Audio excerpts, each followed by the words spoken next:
Hello guys, welcome to our channel Avon classes. स्वागत है Avon classes पे। तो गाइस आज हायर सेकेंडरी जो मुख्य परीक्षा है उसका इकोनॉमिक्स अर्थशास्त्र का पेपर हुआ है और आज हमारे पास है सेट सी, है ना। इसी का हम सोल्यूशन करने जा रहे हैं। कितने आपके लोगों के ऑब्जेक्ट गलत है और कितने आपके सही है। तो चलिए एक बार स्टार्टिंग से मैच कर लीजिए कौन कौन से आपने सही किए हैं और कौन से आपने गलत किए हैं।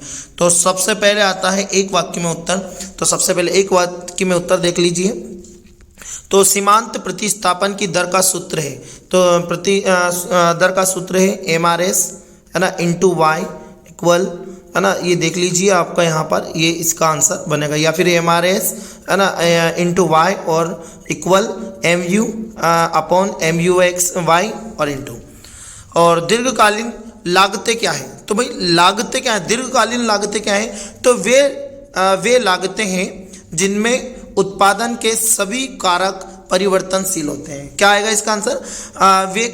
वे लागतें हैं जिनमें उत्पादन के सभी कारक परिवर्तनशील होते हैं। क्या होते हैं? परिवर्तनशील होते हैं।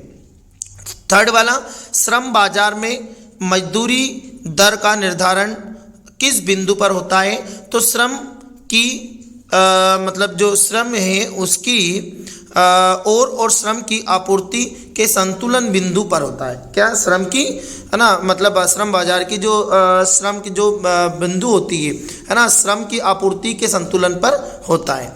तो मुद्रास्फीति क्या है? तो मुद्रास्फीति सामान्य मूल्य स्तर पर निरंतर वृद्धि होती है ना। सामान्य मूल्य स्तर में निरंतर जो वृद्धि होती है उसे मुद्रास्फीति कहा जाता है। तो फिफ्थ वाला है, भारत में करेंसी का निर्गमन कार्य करने वाली संस्था का नाम बताइए। तो भारत में करेंसी निर्गमन का कार्य कर RBI, जिसे भारतीय रिजर्व बैंक कहा जाता है, तो RBI आ जाएगा इसमें। सीमांत बचत प्रवृत्ति किसे कहते हैं? तो सीमांत बचत प्रवृत्ति MPS आय में परिवर्तन के कारण बचत में परिवर्तन का अनुपात ही कहलाती है। और संतुलित बजट किसे कहते हैं? तो संतुलित बजट, है ना, वहाँ है जिसमें सरकारी, है ना, सरकारी प्राप्तियाँ, है ना, राजस्व सरकार द्वारा राजस्व सरकारी, है ना, व्यय के बराबर होती है। किसके बराबर होती है? सरकारी व्यय के बराबर होती है। राजस्व सरकारी व्यय के बराबर होती है।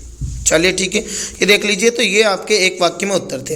अब बात करते हैं हम सही विकल्प की। तो सही विकल्प में पहला वाला क्या आएगा? प्रत्येक अर्थव्यवस्था में संसाधनों के वैकल्पिक उपयोगों हेतु चयन की समस्या का मुख्य कारण है। तो इसका आ जाएगा संसाधनों की दुर्बलता, है ना, दुर्लभता, संसाधनों की दुर्लभता।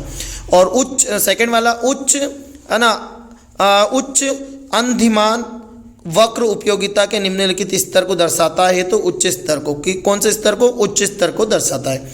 किसी दूसरे सर्वश्रेष्ठ कार्य से प्राप्त त्यागा गया लाभ होता है, तो वो होता है अवसर लागत। कौन सा होता है? अवसर लागत होता है।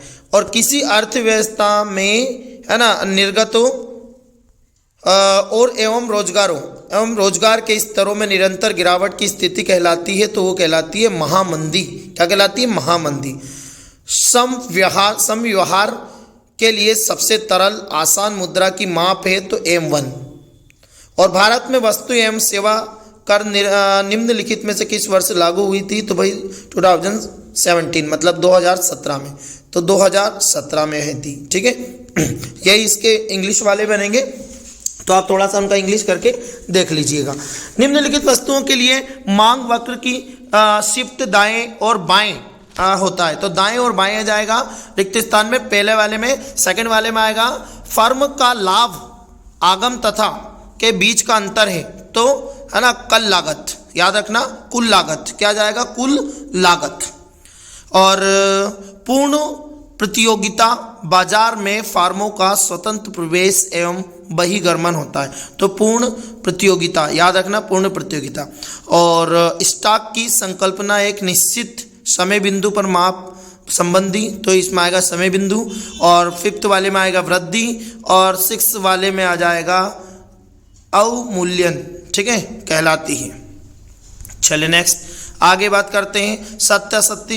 तो आपका जो पहला वाला है, पहला वाला वो आपका सत्य है। और औसत स्तर लागत वक्र एक आयताकार परिवर्तन है, तो ये भी सही है ना। तीसरा वाला असत्य है, चौथा वाला असत्य है, पांचवा वाला सत्य है और छठा वाला भी असत्य है। ठीक है, चलिए इनको मिला लीजिए। जोड़ी देख लीजिए, तो जोड़ी वाले में चाय और कॉफ़ी, तो इसका आ जाएगा है ना स्थानपन्न वस्तुएं, है ना। पंखा और बिजली, तो इसका आ जाएगा पूरक वस्तुएं।